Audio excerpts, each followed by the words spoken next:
In 2019, he went to the doctor, and there was a medical mistake, and he died. Now, I've never died, and most of us have never died.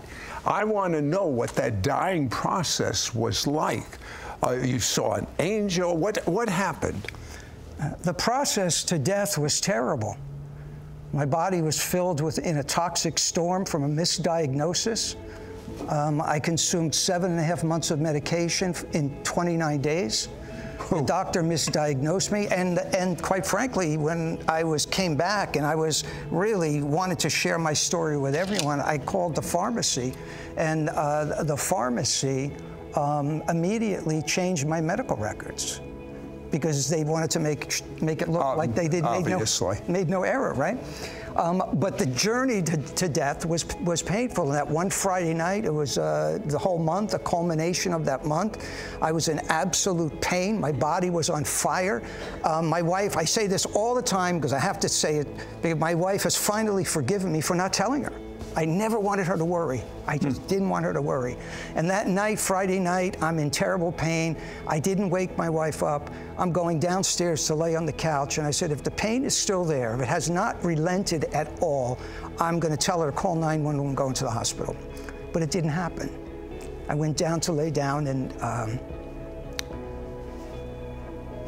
you know, I get emotional when I share that point because I still live the moment of the tearing of the body, the feeling of the chest caving in, the moment that mortal life ends, that split second.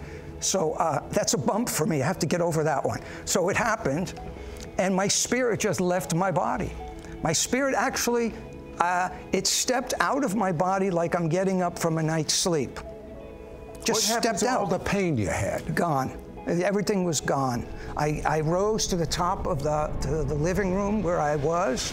My body was lying in the spiritual realm, lying on a horizontal position. There was an angel there that was waiting for me. But as I'm in the spiritual realm, I'm looking down at my body, lying lifeless on the couch. I saw instantly, in a moment of time, prophetically, my wife and children around the kitchen table planning my funeral in absolute sorrow and devastation. And it was in that split second I felt a heaviness. But the angel was there over my body it was the strangest feeling that has taken me some time to understand the purpose of why I do what I do today now, the message. Let me